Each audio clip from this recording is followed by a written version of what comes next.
오늘 우리에게 주신 하나님의 말씀 보도록 하겠습니다. 누가복음 12장 1절에서 12절 말씀입니다. 누가복음 12장입니다.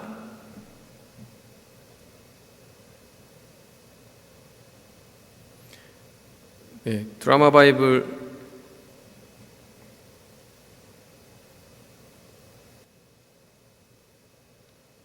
없나요? 네, 자 읽도록 하겠습니다. 그동안에 무리 수만 명이 모여 서로 밟힐 만큼 되었더니 예수께서 먼저 제자들에게 말씀하여 이르시되 바리새인들의 누룩 곧 외식을 주의하라. 감추인 것이 드러나지 않을 것이 없고 숨긴 것이 알려지지 않을 것이 없나니 이러므로 너희가 어두운 데서 말한 모든 것이 광명한 데서 들리고 너희가 골방에서 귀에 대고 말한 것이 지붕 위에서 전파되리라. 내가 내 친구 너희에게 말하노니 몸을 죽이고 그 후에는 능히 더 못하는 자들을 두려워하지 말라. 마땅히 두려워할 자를 내가 너희에게 보이리니 곧 죽인 후에 또한 지옥에 던져넣는 권세 있는 그를 두려워하라. 내가 참으로 너희에게 이르노니 그를 두려워하라. 참새 5마리가 2 아시리온에 팔리는 것이 아니냐. 그러나 하나님 앞에는 그 하나도 잊어버리시는 바 되지 아니하는도다. 너희에게는 심지어 머리털까지도 다 세신 바 되었나니 두려워하지 말라. 너희는 많은 참새보다 더 귀하니라. 내가 또한 너희에게 말하노니 누구든지 사람 앞에서 나를 시인하면 인자도 하나님의 사자들 앞에서 그를 시인할 것이요 사람 앞에서 나를 부인하는 자는 하나님의 사자들 앞에서 부인을 당하리라. 누구든지 말로 인자를 거역하면 사하심을 받으려니와 성령을 모독하는 자는 사하심을 받지 못하리라. 사람이 너희를 회당이나 위정자나 권세 있는 자 앞에 끌고 가거든 어떻게 무엇으로 대답하며 무엇으로 말할까 염려하지 말라. 마땅히 할 말을 성령이 곧 그때에 너희에게 가르치시리라 하시니라. 아멘. 네, 여러분 지난 시간에 우리가 어떤 이야기를 나눴는지 기억하십니까? 인포데믹이라고 하는 단어를 우리가 적용해가면서 연결지어서 우리 지난 시간 본문과 함께 우리가 생각해봤어요. 인포데믹이 무엇입니까? 거짓된 정보가 참된 정보를 오히려 가리고 더 확산되면서 더 빠르게 확산되면서 유통되는 그런 현상을 가리킨다고 이야기를 했어요. 그러면서 우리가 복음을 가리는 가짜 복음들이 있다. 오류, 가짜 복음들이 유통되는 것이 인포데믹을 일으킬 수 있고, 또 한 가지 우리의 위선, 우리가 말로 이야기하는 것을 우리가 행하지 않을 때 그것을 보는 사람들에게는 복음이라는 정보가 흘러가기보다는 오히려 복음의 크레덴셜이라고 해야 되나요? 복음의 신뢰성을 깎아내리게 되는 그런 결과를 만듦으로 말미암아 우리의 행동이 인포데믹이 될 수 있다. 행동도 우리가 전달하는 정보이거든요. 또 한 가지 무관심.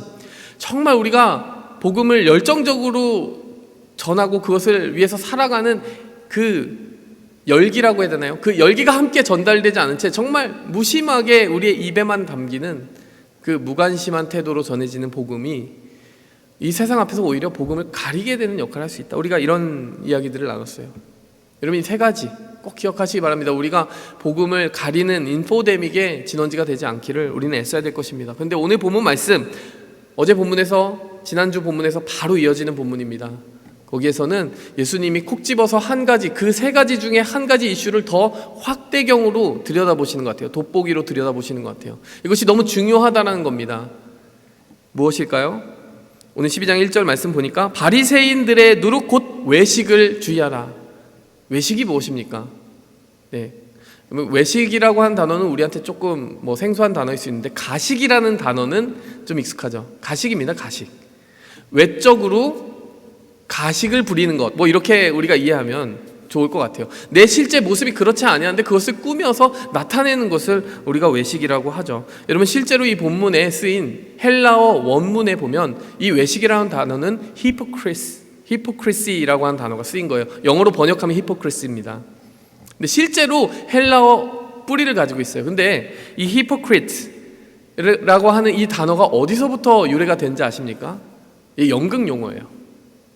당시에 그리스에서 연극을 많이 공연을 했어요. 극장도 상당히 많이 만들어졌던 거. 여러분 그리스의 그 유적들을 보면 사진에 꼭 빠지지 않고 등장한 게 뭡니까? 당시에 엔터테인먼트 산업을 보여주는 거죠. 극장 보이잖아요. 이렇게 원형 극장, 그렇죠? 그러면서 이곳에서 말해도 저 멀리까지 퍼질 수 있는 굉장히 건축학적으로 의미 있는 설계를 한 극장들이 많이 있어요. 그 극장들이 왜 존재하겠습니까? 연극을 하기 위해서 존재하는 거죠. 근데 그리스인들이 연극을 할 때 어떻게 연극을 했겠습니까? 여러분, 표정 연기를 할 수가 없어요. 왜 그렇습니까? 너무 멀리 있으면 잘 안 보이잖아요. 근데 그 멀리 있는 사람에게까지 표정이 잘 보이게 하기 위해서 그 사람들은 어떻게 했을까요? 가면을 썼습니다. 그래서 그 역할을 한 사람이 그 역할에 맞는 가면을 써서 한 가지 표정으로 고정돼 있는 거예요. 뭐 장면이 바뀌면 또 가면을 바꿔 쓰는 거예요. 뭐 웃는 표정 했다, 웃는 표정 했다가 이렇게 가면으로 자기의 역할과 감정과 캐릭터를 표현하는 것이 바로 그 당시의 연극 문화였어요. 근데 여러분, 그 당시에 그러한 연극을 해 나갈 때 그러한 연기의 방식과 연기자를 히포크리시라고 했습니다. 그러니까 소위 말하면 그 원래 뿌리는 연기자라는 단어예요. 여러분, 너무 이 단어하고 연결돼 있지 않습니까? 그들의 외식을 주의하라라고 하는 것은 그냥 그 살아가는 것이 입만 열면 거짓말 뭐 이런 그 밈도 우리에게 있는데, 여러분, 꾸며서 정말 내게 없는 것을 꾸며서 그렇게 가면을 쓰고 살아가는 것과 같은 이중 생활에 대해서 예수님은 지금 꼬집고 계신 거예요. 그것이 굉장히 무서운 일이라고 하는 것을, 영적인 질병이라고 하는 것을 이야기하는 것이죠. 여러분, 그렇게 가식과 외식으로 살아가는 삶에 대해서 예수님은 왜 콕 집어서 이렇게 중요하다, 이것을 피하기 위해 온 힘을 다하라고 얘기하셨을까요? 여러분, 저는 이 본문 말씀을 꾸준히 묵상을 하고 또 주님이 주신 다른 가르침과 연결지어서 생각해 봤을 때 한 가지 이유 때문에 이것을 피하라고 하신 것 같아요. 한 가지 단어를 우리가 떠올리자면 바로 소외입니다. 소외. alienation. 여러분, 자기가 자기 가면을 쓰고 살아가면요, 자기 자신으로부터 소외가 돼요. 그게 무슨 말입니까? 내가 내 자신, 내 안에 있는 정말 진 면목을 다른 사람들에게 보여주지 못하잖아요. 그럼 어떻게 되는 거예요? 자기가 자기의 진실한 그 자아를 구석에다가 몰아놓는 거예요. 그리고 이제 실제 존재하지 않는 자신을 만들어서 놓는 거죠. 여러분, 자기 자신을 소외시키는 겁니다. 근데 여러분, 이것이 어떻게 이어지게 되느냐? 자기 자신으로부터만 소외되는 것이 아니라 이웃으로부터도 소외가 돼요. 왜 그렇습니까? 내가 아닌 나에 대해서는 충분히 사람들이 받아주는 것 같아요. 근데 여러분, 계속 그런 사람들이 익숙하게 자기를 가장하고 살아가다 보면 어떤 마음이 들까요? 내 진짜의 모습을 보여주어도 그 사람이 나를 받아줄 수 있을까라고 하는 질문이 스멀스멀 올라오게 됩니다. 여러분, 자기를 소외시키는 데서 끝나는 게 아니라 이웃으로부터 자기가 소외되는 느낌을 받게 된다는 거예요. 이게 누구 책임이에요? 자기 책임이죠. 여러분, 소외되면 어떤 느낌이 들겠습니까? 외로워지게 되는 거예요. 내가 과연 나의 진짜 자아를 가지고도 용납받을 수 있을지 확신하지 못함으로 말미암아 계속 지속적인 두려움과 외로움, 사람들과 연결되지 못한 감정에 시달리며 살아가야 되는 이웃과의 소외가 일어나게 된다는 거예요. 거기서만 끝나겠습니까? 누구와의 소외가 일어나겠어요? 하나님으로부터의 소외가 일어나게 되는 것이죠. 여러분, 가인이 처음으로 범죄를 저지른 사람이었어요. 인류 최초로 살인을 저질렀어요. 근데 하나님께서 그에게 물어보셨습니다. 너의 동생이 어디 있느냐? 근데 가인이 뭐라고 얘기해요? 내가 제 동생을 지키는 사람입니까? 이렇게 뻔뻔하게 이야기합니다. 죄를 지어놓고도 자신의 죄를 진실하게 고백하지 못함으로 말미암아 하나님과 자신을 스스로 거리두기 하는 그런 결과를 낳게 되었다라는 거예요. 여러분, 위선의 가장 큰 대가는 누가 치러야 돼요? 자기가 치러야 됩니다. 그 고통과 외로움과 끊임없는 불안감은 여러분, 위선을 저지른 사람의 몫이고 대가이고 치러야 되는 형벌인 것입니다. 여러분, 예수님이 오늘 위선자가 되지 말라고 이야기하시는 것은 그 사람을 경멸하는 눈으로 바라보신다기보다는 그 사람이 그 껍질을 깨고 나와서 정말 자신의 품 안에서 그것을 받아주시고 용납해주시고 사랑해주시고 또 치유해주시는 하나님의 품 안에서 네가 자유로웠으면 좋겠다, 치유받았으면 좋겠다, 진짜 행복했으면 좋겠다, 진짜 너 자신일 수 있으면 좋겠다. 사실 우리를 치유로 초대하시는 하나님의 정말 따뜻한 사랑이 담겨있는 말인 것입니다. 계속 자기를 소외시키면 누가 진짜 자기인지 모르게 돼요. 그 상황까지 안 갔으면 좋겠습니다. 오늘 설교 말씀의 제목을 제가 뭐라고 정했습니까? 연극은 언젠가 끝나기 마련입니다. 여러분, 이 말 어디서 들어보시지 않았어요? 예, 제가 좋아하는 유희열 씨가 이런 말을 한 적이 있어요. 어떤 컨텍스트에서 이런 얘기가 나왔느냐? 뭐 신앙적인 컨텍스트는 아니에요.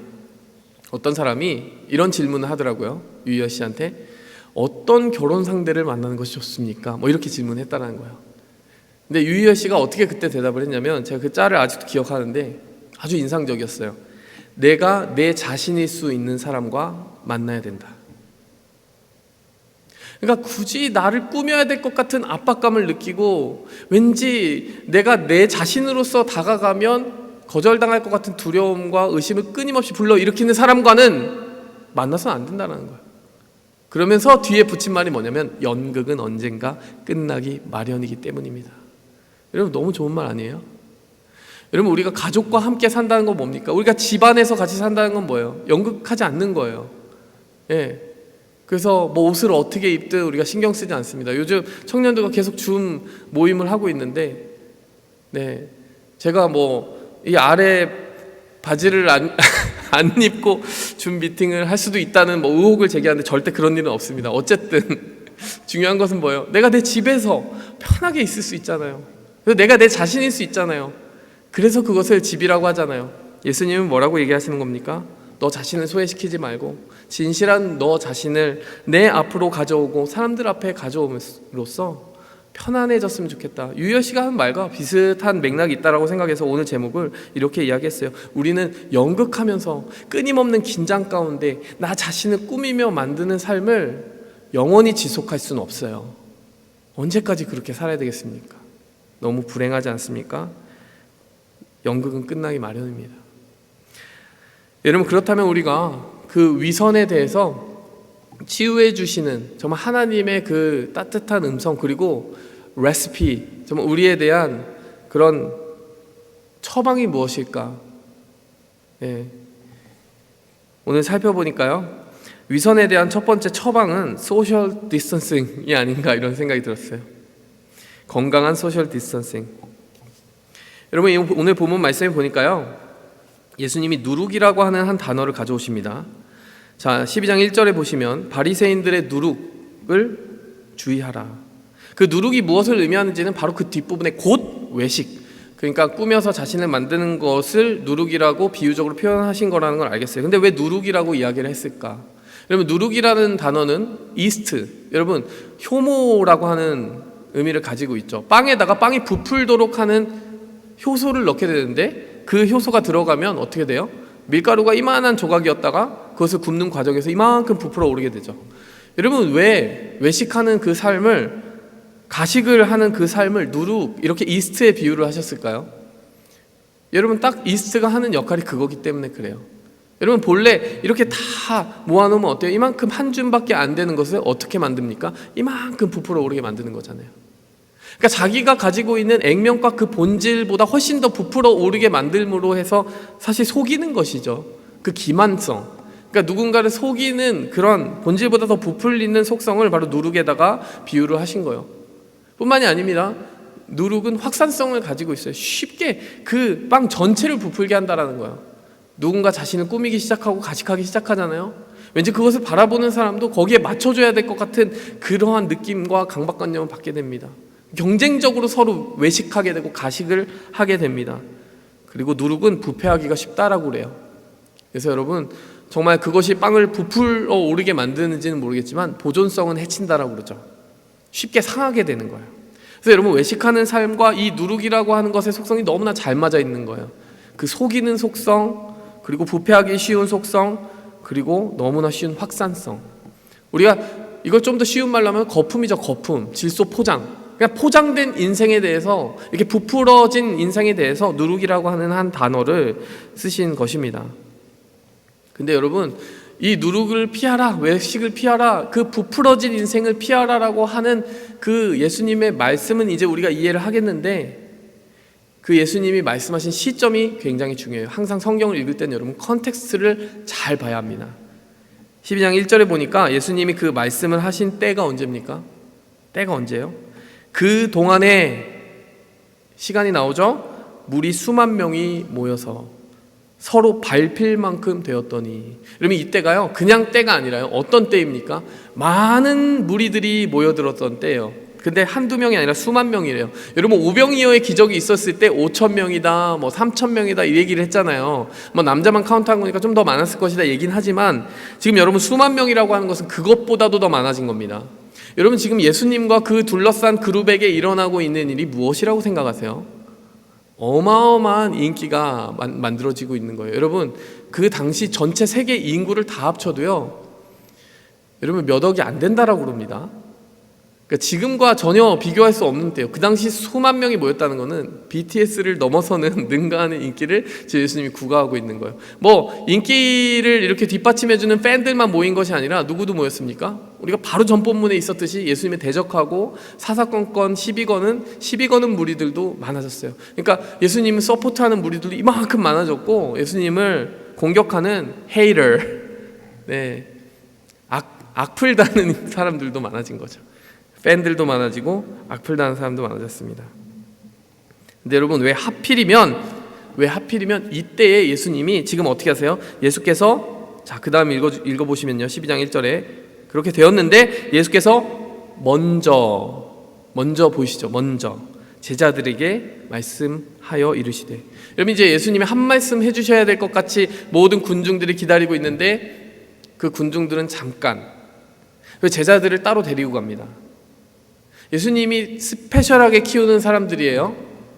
이제 예수님의 사명을 나중에 이어받아서 해야 되는 그 사람들을 따로 데리고 가서 뭐라고 말씀하신 겁니까? 바리새인들의 누룩을 주의해라.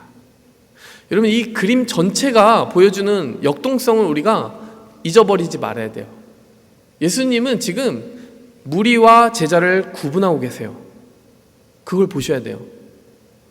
근데 특별히 제자들에게 이 시점에 굳이 왜 이 말씀을 하셨을까? 이 질문을 우리가 던져야 된다는 것입니다. 왜일까요? 저는 이 부분을 묵상하면서 이 답을 얻게 되었습니다. 제자들이 언젠가는 군중 앞에 서야 되기 때문이에요. 제자들이 정말 실제로 초대 교회가 열리고 나서 구름같이 많은 사람들에게 둘러싸이는 일들이 벌어지게 됐습니다. 근데 여러분 그 구름같이 많은 사람들에게 둘러싸이는 것이 좋은 일일까요? 위험한 일일까요? 유도된 질문을 했기 때문에 답은 너무나 편한 것 같아요.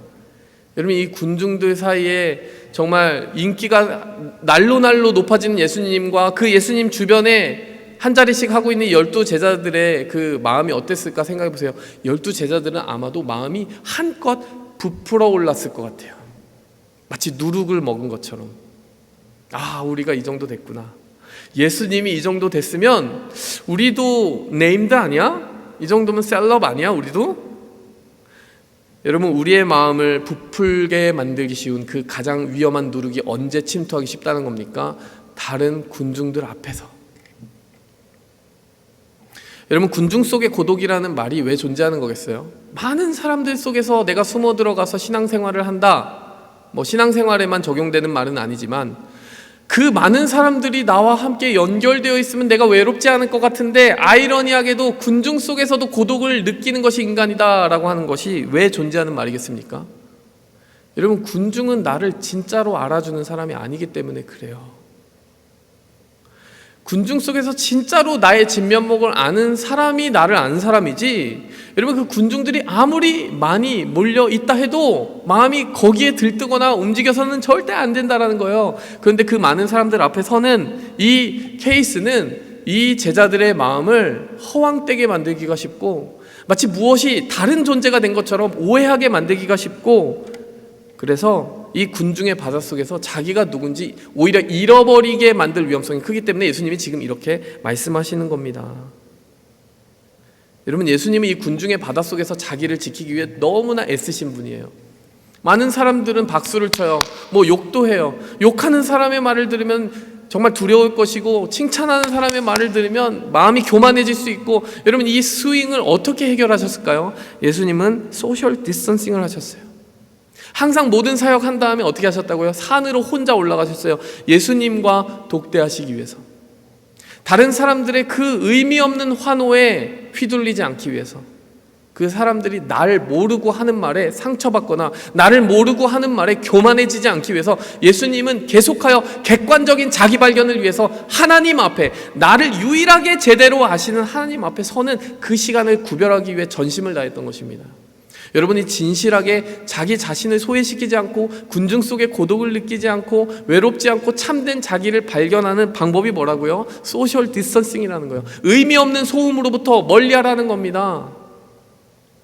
그 말이 여러분 뭐 히키코모리처럼 여러분 방구석에 앉아서 사람들과 관계하지 말고 살라는 그런 의미는 아니에요. 우리는 사람과 함께 만나야 되겠죠. 그러나 사람으로부터 무엇을 받을까 생각하지 말고 하나님께 받아서 사람들에게 나가야 된다는 거예요. 순서가 중요합니다. 사람들로부터 무엇인가 받으려 하면 나를 제대로 알지 못하는 사람들이 정말 이리저리 방향성 없이 나를 휘두를 수가 있다는 거예요. 나를 제대로 압니까? 100% 사람이? 여러분, 우리가 소셜 디스턴싱을 하라는 거는 사람을 멀리하라는 의미가 아니라 먼저 사람을 멀리하고 먼저 하나님을 가까이 한 후에 그 다음 사람을 가까이 하라는 얘기예요. 여러분, 사실 현장 예배 없는 동안 여러분 어떠셨습니까? 정체가 드러나지 않았어요? 우리의 그 신앙의 정체가 드러나지 않습니까? 여기에 오는 동안 여러분 사실은 우리는 알게 모르게 다른 사람의 시선이라고 하는 컨텍스트의 영향을 굉장히 많이 받았던 거예요. 다른 사람을 다 치우고 내가 내 방에 혼자 서고 보니까 내 신앙이라고 하는 것이요, 그렇게 보잘것없는 것으로 드러났을 수도 있습니다. 참 씁쓸하죠. 늦잠 자다가 예배 놓치고 정말 하나님 사랑한다고 눈물 흘리면서 찬양했었는데 혼자 찬양할 때는 아무런 감동이 없고 예배를 드리는 것이 아니라 예배를 때우기 시작하고. 여러분, 정말 군중의 바다에서 벗어났을 때 여러분은 어떤 모습이셨어요? 여러분, 소셜 디스턴싱을 하라는 것은요, 뭐 우리가 강제적으로 소셜 디스턴싱을 하다 보니까 우리 자신의 진면목을 발견한 것도 있는 것 같아요. 나 그렇게 예배자 아니었구나. 나 그렇게 진실한 사람이 아니었을 수도 있어. 저도 마찬가지입니다. 저도 사역자라고 하는 이 컨텍스트에서 벗어나면, 한 발자국 물러나면 어떤 모습일지 잘 모르겠어요. 저도 영향을 많이 받았습니다. 혹 어떤 일들을 감당하고 있던 리더의 역할에서 벗어나고 나면 급격히 무너지는 경우도 있고, 사역자가 은퇴하고 나면 무너지는 경우도 있고, 그렇지 않겠습니까?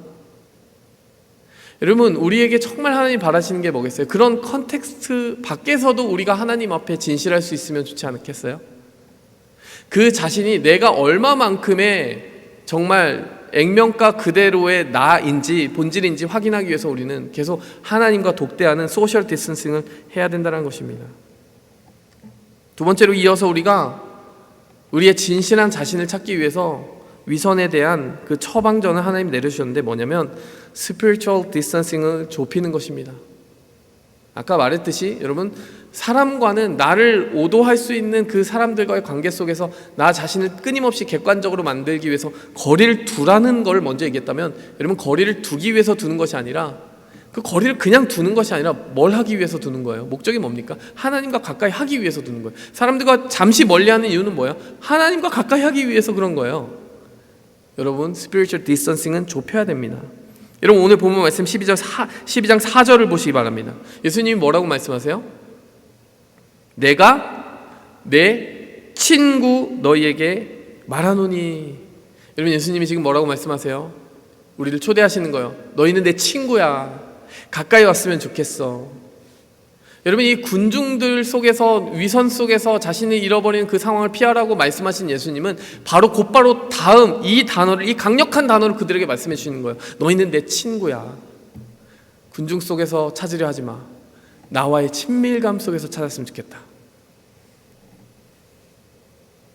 여러분, 그런데요, 우리가 그 친밀감을 우리가 유지하고 찾아가는 것이 답이라고 하는 선명한 한 가지 단순한 답을 여러분 가지고 접수하되, 여러분, 그 예수님과의 친밀감 가운데 나아가는 사람들에게 일어나는 굉장히 복잡하고 컴플렉스한 사건에 대해서도 여러분들에게 한 가지 말씀드리려고 합니다. 그것은 바로 두려움이라는 감정이에요. 자, 오늘 5절 말씀, 4절에서 바로 이어지는 5절 말씀 보시면 뭐라고 말합니까? 마땅히 두려워할 자를 너희에게 보이리니 곧 죽인 후에 또한 지옥에 던져넣는 권세 있는 자를, 그를 두려워하라. 지금 뭐라고 말씀하세요? 예수님과 친밀함을 누리고 하나님 앞에 더 가까이 가려고 하는 지금 이들에게 뭐라고 말씀하시냐면 너희는 두려움을 가져야 돼 라고 이야기하시는 거예요. 근데 어떤 두려움을 가져야 된다는 거예요? 우리의 진면목을 아시고 파고들어 꿰뚫어 보시는 그분, 마침내 마지막 날에는 우리의 본질에 맞춰서 심판하실 그분, 하나님 아버지의 무서운 심판을 두려워하라 라고 이야기하세요. 근데 되게 이상한 이야기가 그 다음에 이어져 나옵니다. 7절 말씀 보시겠어요? 12장 7절. 6절과 7절이 이런 얘기예요. 참새 5마리가 두 아시리온에 팔리지 않냐, 뭐 2,000원, 3,000원 하지 않느냐 이러면서 하나님 앞에는 그렇게 작은 가치의 그런 참새들도 다 알고 계시는 건데 너희는 머리털까지도 다 세고 계시다. 탈모 시대에 참 위안이 되는 말입니다. 머리털도 다 세고 계세요. 여러분 두려워하지 말래요. 여기서 뭐라고 말씀하십니까? 7절에 두려워하지 말래요. 자, 여러분 분명히 뭐라고 하셨어요? 5절에는 두려워하라고 하셨잖아요. 하나님 심판하시는 하나님, 우리의 본질을 아시는 하나님 두려워하라고 했잖아요. 근데 왜 7절에서는 두려워하지 말래요? 어느 장단에 맞춰야 됩니까? 여러분 하나님과 친밀한 거리 가운데 가다 보면요, 여러분 우리가 이렇게 복잡한 감정 가운데 빠져들 때 있지 않아요? 하나님하고 가까이 가면 무조건 좋을 줄만 알았는데 맨 처음에 두려워요. 사실 왜 그래요? 내 진짜가 드러나야 되니까. 근데 점점 더 깊이 들어가잖아요. 그럼 어떤 마음이 듭니까? 그 두려움을 넘어서 더 깊이 들어가잖아요. 그럼 두려움이 없어지기 시작합니다. 처음엔 두려웠어요. 내 진짜가 드러나는 것이 두렵고 아팠어요. 근데 점점 들어가다 보니까요, 어떤 생각이 듭니까? 나를 다 아시는 것이 불편한 것만은 아니구나. 내 머리털까지 다 세신다는 것이 불편하지 않고 두려움을 극복할 수 있는 힘이 되는구나. 세상 두려움을 이길 수 있는 힘이 되는구나. 이런 결론에 다다르게 된다는 것입니다. 원리는 같아요. 5절 말씀 뭐라고 얘기하는 겁니까? 다 알고 계시기 때문에 두려워하라. 7절 말씀 뭡니까? 다 알고 계시기 때문에 두려워하지 말라. 똑같은 말입니다. 하나님이 우리를 다 아신다는 사실이 우리의 부족하고 연약한 부분, 상처를 건드릴 때는 두려워할 수 있어요. 그러나 여러분 아이러니하게도 우리가 궁극적으로 두려움을 다 떨칠 수 있는 비결도 어디서 나온다는 거예요? 우리를 다 아시는 그 하나님 안에서 두려움을 떨칠 수 있게 된다는 것입니다. 다 아신다는 이 단어가 결국 어디서부터 나온 겁니까? 너의 친구다. 여러분 우리가 이것을 기억했으면 좋겠습니다. 우리가 어떻게 위선의 가면을 벗고 진정으로 자유로운 내가 될 수 있느냐? 하나님이 우리의 친구임을 인정하는 겁니다. 하나님의 우리의 친구임을 인정하고 그 친밀감 가운데 들어가는 겁니다. 그 친밀감 가운데 들어갈 때 이 두 가지 두려움의 감정을 제대로 소화하고 이해하는 겁니다. 다 알고 계시기 때문에 두렵지만 다 보여드리겠습니다. 이렇게 나가야 되는 거고요. 다 알고 계시기 때문에 나를 책임져 주시겠군요. 두려워하지 않겠습니다. 이것으로 나아가야 되는 것입니다. 여러분 하나님의 친밀감은요, 우리에게 그 위선의 가면을 벗고 나서도 두려워하지 않을 수 있는 담대함을 허락해 주게 되는 거예요. 여러분 사실 제가 굉장히 좋아하는 영화가 이 띠임과 많이 맞닿아 있더라고요. 여러분 혹시 Catch Me If You Can이라고 하는 영화 보셨습니까? 제가 대학교 한 1학년, 2학년 때 개봉된 2010년에 나온 영화 같아요. 여러분에게 정말 강추하는 이렇게 얘기해도 되는지 모르겠지만은 레오나르도 디카프리오가 나왔습니다. 그리고 톰 행스가 나왔어요. 실화를 바탕으로 했기 때문에 저 좋아하는데 어떤 이야기냐면 굉장히 유명하고 성공한 그 사업가의 집안에서 한 아이가 태어났는데 너무나 정말 똑똑한 아이예요. 얼마나 영리하고 정말 재기 넘치는 애인지 몰라요. 근데 기본적으로 사기꾼 기질이 좀 있었어요. 그래가지고 멀리 살다가 이사를 갔는데 이 친구가 원래 살던 지역에서 프랑스어를 할 수 있어가지고 어머니가 프렌치여가지고 프랑스어를 할 수가 있었는데 그 친구들이 자기 이제 옷에 있는 그 교복 마크를 보고 막 놀리고 불링하기 시작하는 거예요. 이제 복도를 가는데 놀리는 거죠. 이 널드 같은 놈 이러면서 놀리는 거죠. 근데 이 친구가 한 대 맞고 교실로 가면서 그 짧은 찰나에 어떤 생각을 하냐면 속여야 되겠다 뭐 이런 생각을 한 것 같아요. 딱 들어가는데 프랑스어 시간이었는데 바로 자기를 오늘 섭 티처가 오는 날이라고 하는 정보를 바로 입수하고 어떻게 하냐면 자기가 오늘 섭 티처라고 얘기합니다. 학생이 갑자기 교사 행세를 하기 시작해요. 진짜 교사가 왔는데 오늘 섭 티처는 저라고 얘기하면서 보냅니다. 여러분 3주간 여러분 거기서 교육을 하고 자기를 괴롭혔던 아이를 일으켜가지고 너 이거 읽어봐 이러면서 막 혼내는 거예요.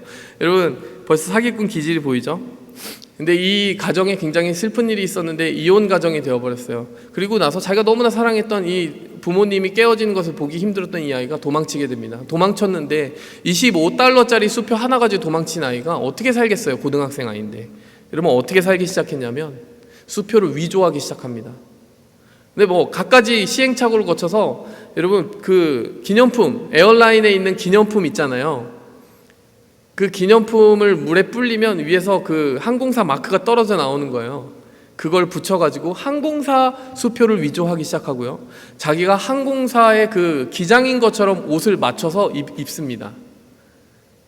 그 당시에는 그 항공사 그 기장의 인기가 엄청나게 높았던 것 같아요. 연예인처럼 여겨졌던 때라 가지고 그 수표를 내밀기만 하면 다 캐시아웃을 해주는 거예요. 이 사람이 평생 동안 거의 그 수백만 불을 사기를 쳐가지고요. 캐시를 엄청나게 많이 가지게 됐어요. 여기서 사기가 끝나지 않습니다. 의사 행세를 하기 시작해요. 수술대에도 들어갑니다. 대학원 나오지도 않은 사람이 의사로 자기를 사칭하고 그렇게 해서 성공적으로 속이는 데다가 그 의사 집안을 속여가지고 결혼까지, 약혼까지 하고 결혼까지 하기 직전이었어요. 여러분, 게다가 변호사까지 사칭을 해요. 근데 아주 재밌는 것은요, 실제 bar 시험 있죠. 변호사 자격 시험을 실제 공부해서 2주 만에 통과합니다. 머리는 진짜 좋은 거죠. 근데 계속 자기 거짓 이름과 거짓 신분을 가지고 계속 살아가는 거예요. 근데 정말 이 사람을 집요하게 쫓아다니는 누가 있었냐면 FBI 에이전트가 있었습니다. 그 에이전트가 이 사람과 거의 마주쳤어요. 어떻게 마주쳤냐면 이 친구가 막 수표를 위조하는 현장에 급습을 한 겁니다. 이제 딱 걸린 거죠. 어떻게 빠져나왔을까요? 그러면 결론적으로 빠져나왔는데 이렇게 이제 화장실에서 손을 딱 씻고 태연하게 나오면서 당신 한 발 늦었다고, 내가 먼저 이 사건 현장 접수했다고. 그래서 그 경찰한테 자기가 그러니까 FBI가 아니라 어떤 스페셜한 에이전트라고 속여가지고 빠져나오고 도망을 가요. 어쨌든 거기서 첫 대면이 이루어지고. 근데 아주 독특한 인연이 만들어지는데 어떻게 만들어지냐면 나중에 이 사람이 이 레오나르도 디카프리오, 프랭크 아비게네일 주니어, 이 사람이 계속 크리스마스 때마다 요 FBI 아저씨한테 전화를 하는 거예요. 자기를 쫓아다니는 이 에이전트 수사관한테 전화를 하는 거예요. 그러면서 막 조롱하는 거죠. 나를 그렇게 못 잡냐 뭐 이렇게 조롱하는 거예요. 근데 이 에이전트가 한마디를 하는데 이 사람 평정심이 있습니다. 이 에이전트가 뭐라고 얘기하냐면, 야, 너 크리스마스 때마다 그러고 보니까 크리스마스 때마다 나한테 전화를 한다. 너 전화할 사람 없지? 이렇게 한마디를 하는데 이 친구가 전화기를 부들부들 떨면서 콱 내리 찍습니다. 그리고 나서 다음 크리스마스 때도 또 전화를 해요. 여러분, 왜 이런 일이 벌어졌을까요? 저는 그 장면이 오늘 말씀과 굉장히 유사한 점이 있다고 생각했는데 어떤 점이 연결이 됐다고 생각하냐면, 이 프랭크 아비게네일 주니어는 변호사로 자기를 행세하고 의사로 자기를 행세하고 정말 어마어마한 맨션을 사고 진짜 그 돈으로 좀 호화롭게 살았는데요, 그 누구에게도 자기 자신일 수 없었던 거예요. 자기를 막 의사야 변호사야 이렇게 박수 쳐주는 사람들하고 전화하고 크리스마스를 보내면 되잖아요. 근데 오히려 자기를 쫓아다니고 너는 범죄자야 라고 이야기하는 사람에게 전화할 때 오히려 해방감을 느꼈다는 겁니다. 네? 내가 나 자신일 수 있는 그 사람 앞에서 오히려 자유로웠다라는 거예요. 그 두 가지 감정이 공존했던 거예요.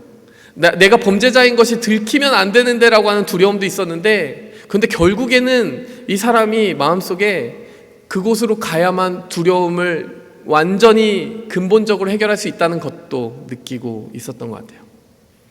나중에 어떻게 했을까요? 여러분, 이 FBI 에이전트에게 결국에 잡혔고,